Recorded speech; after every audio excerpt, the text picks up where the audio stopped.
Dear students, आज हम करेंगे महाकवि कालिदास के विषय में चिंतकों की दृष्टियां, या हम कह सकते हैं हम मेन कोट्स करने वाले हैं जो स्पेशली अभिज्ञान शाकुंतलम के लिए क्या है, योग्य हैं, जिन्हें आप कहां पर यूज करेंगे, एक्सप्लेनेशन के लिए और लॉन्ग क्वेश्चंस के लिए। चलिए शुरू करते हैं।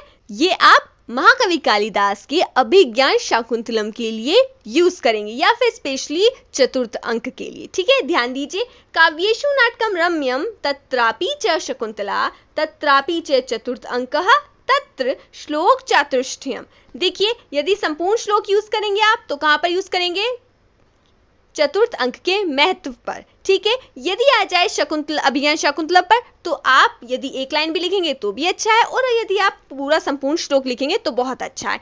ध्यान दीजिए, काव्योषु नाटकम रम्यम तत्रापि च शकुंतला, अर्थात जो काव्यों में नाटक है वो रम्य है, उसमें भी क्या, शकुंतला रम्य है। अर्थात काव्य जितने हैं उनमें नाटक सबसे ज्यादा रम्य है और उन नाटकों में क्या है, शकुंतला रम्य है, अर्थात अभिज्ञान शाकुंतलम सुंदर है। और तत्रापि च चतुर्थ अंक, और अभिज्ञान शाकुंतलम में भी क्या, चतुर्थ अंक और रम्य है। और साथ में क्या कह रहे हैं, तत्र, वहां पर भी श्लोक चातुष्टयम, 4 श्लोक बहुत रम्य है, अधिक रम्य है। अर्थात सिंपल से कहा गया है कि जो काव्य हैं उनमें नाटक रम्य है, उसमें भी शकुंतला अर्थात अभिज्ञान शाकुंतलम रम्य है, और अभिज्ञान शाकुंतलम में भी चतुर्थ अंक रम्य है, और अभिज्ञान शाकुंतलम के चतुर्थ अंक में भी 4 श्लोक सर्वाधिक रमणीय हैं। चलिए नेक्स्ट पर ध्यान देते हैं। देखिए, नेक्स्ट है हमारा महाकवि कालिदास की भाषा के लिए यदि आपको लिखना हो तो आप क्या लिखेंगे, कालिदास गिराम सारम कालिदासः सरस्वती चतुर्मुखो अथवा साक्षात विदुर्नान्य तु मातृषा। ये किसके लिए कहा गया है, महाकवि कालिदास के लिए कहा गया है, और किसने कहा है, मल्लिनाथ ने कहा। नेक्स्ट है महाकवि कालिदास की काव्य प्रतिभा के लिए। देखिए क्या कहा है, श्रीमान सुशील कुमार डे ने कहा है, क्या कहा है, in Kalidas we are introduced at once to something new which no one hit upon before, something perfect which no one achieved, and something incomparable great and enduring for all time। And हमने ये अपने आप बोला है कि और क्या क्या कहा है, इसलिए यहाँ एंड नहीं है। ठीक है, ध्यान रखिएगा। कहने का क्या तात्पर्य है, वो कह रहे हैं कि कालिदास में, मतलब जो कालिदास की रचनाएं हैं उसमें हम परिचित हुए हैं किस चीज से, कुछ नया था जिसे पहले कभी किसी ने छुआ नहीं था, कुछ परफेक्ट था जिसे पहले कभी किसी ने प्राप्त नहीं किया था, और क्या था, इनकम्पेरेबली ग्रेट, महान था जिसकी हम तुलना नहीं कर सकते हैं, इतना महान था, और हमेशा ही चलने योग्य, मतलब आज तक भी वो वैसा ही है, उसे कभी किसी ने हिट नहीं किया है, ना ही पहले किया था और ना ही आज तक किया है। चलिए नेक्स्ट पर ध्यान देते हैं। नेक्स्ट क्या है, from the time Kalidas road his poem he was recognized as the greatest poet by later poets and also by later writers on literary criticism। देखिए कहने का क्या तात्पर्य है, he was recognized as the, वो पहचाने जाते थे क्या, महान कवि के रूप में, किसके द्वारा, जो पुराने पोइट्स थे उनके द्वारा, और also भी किसके द्वारा, और भी लेटर राइटर्स जो रचनाकार थे उनके द्वारा भी। नेक्स्ट पर ध्यान देते हैं। His Kalidas sweet songs are themes for praises, किसने कहा है, सी कुलहन राजा ने कहा है, किसके मतलब किस पक्ष में कहा है, उनके स्वीट सॉन्ग्स के लिए कहा गया है कि वो कैसे हैं, थीम्स फॉर प्राइजेस हैं। नेक्स्ट पर ध्यान देते हैं।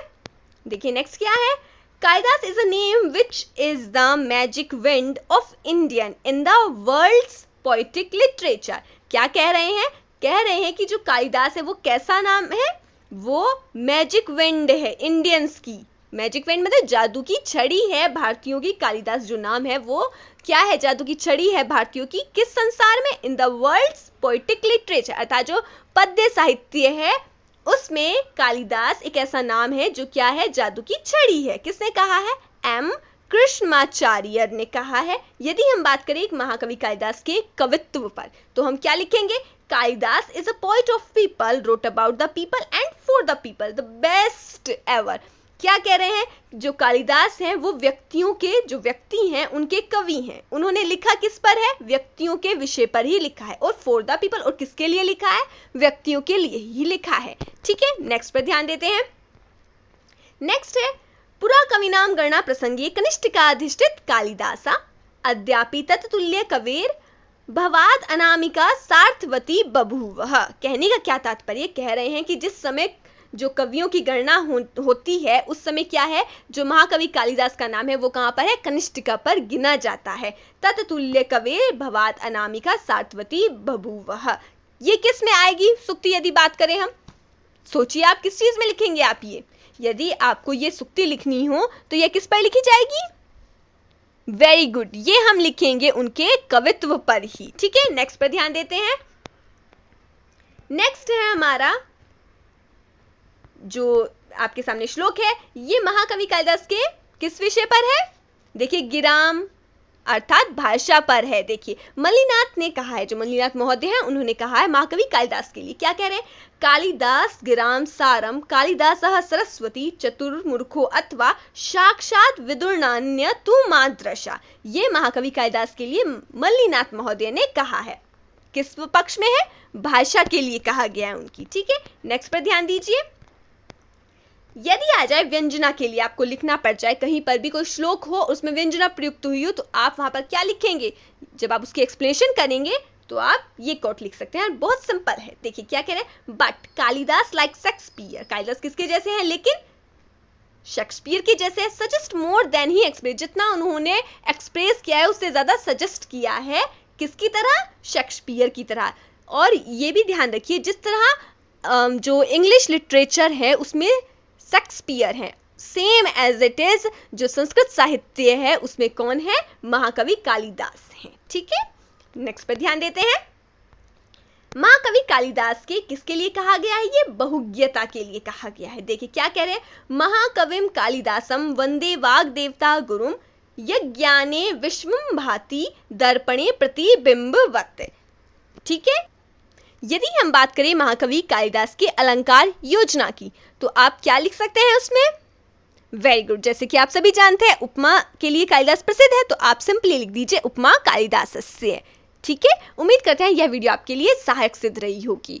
नेक्स्ट टाइम फिर नई वीडियो के साथ आपसे मुलाकात होगी, तब तक के लिए आप अच्छे से स्टडी करते रहिए, अच्छे से अपना ध्यान रखिए, और हमसे जुड़ने के लिए आपका बहुत बहुत धन्यवाद। फिर किसी दिन आपसे नए विषय पर मुलाकात होगी।